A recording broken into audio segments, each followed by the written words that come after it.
Aldako elkarlaguntza sareak ja 5 urte martxan daroala, eta gaur da arte, atxora arte, egon gara han biltegian, Tximilarren, eta ikusi dugu apur betia proiektua egonkortu dela, familia handi bat gara, komunitate bat, eta hurrengo pauso bat emoteko garaia heldu dela. Eta orduan erabaki gendun handik ona mugidutea, hau da espazio askoz bezabal bat, herrian bertan, jendeak ikusiko dau proiektua, igual jakin minez hurbilduko da ona, eta behin egon kortuta, apurbet proiektuaren zabalpena hemen. Orduen, atzo egin genuen dinamika bat herrian, denok joan ginen etxebizitza sindikatuko elkarlaguntza sarearen barnean dagoen sindikatuko betoekin, eta dinamika desberdinak egin genituen herritik, jolasak, apurbet jende animatuz, herri ezberdinetako eta inguruko sindikatuetako jendea hurbildu zen. Eta gero bingo baten bitarte simulatu genuen irabazleari eman genizkion giltzak, lokalaren giltzak, eta zabaldu genuen bai herriari eta etorri zen orori. Eta egin genuen txokolatada bat, eta hau da espazioa, hemen atzan dugun espazio hau, orain ikusten duzue apurbete ez dago oso apainduta, baina nago gara apaintzen. Eta oso simbolikoa da leku hau, ze alde batetik Dibarian funtz putrearena da, Dibarian da Cerberusena, eta Cerberus da estatu mailako bigarren funtz putrerik handiena.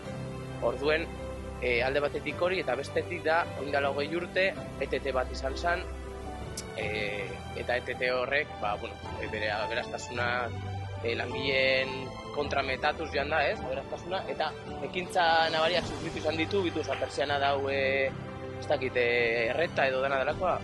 Orduen, bi gauza horregaz, simbolikoa da hor egun dugun espazio hau.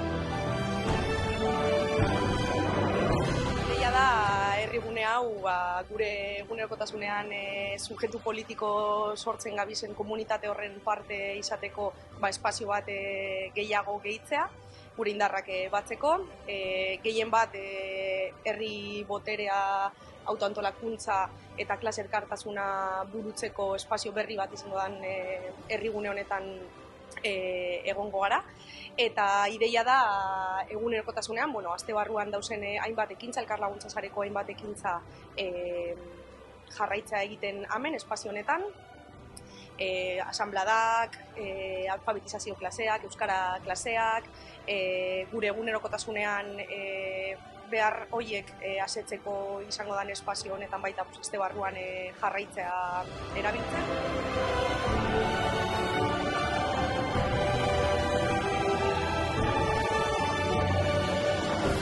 Egunerokotasunean sortzen ari garen komunitate politiko horren parte izatera, gonbidatzen zaituztegu, guztioi. Bai, mundu berri bat sortzen gabizen horretan, parte hartzera gonbidatzen zaituztegu, herrigune honetan, desjabetu gunea dan honetan, zuek be parte hartzera.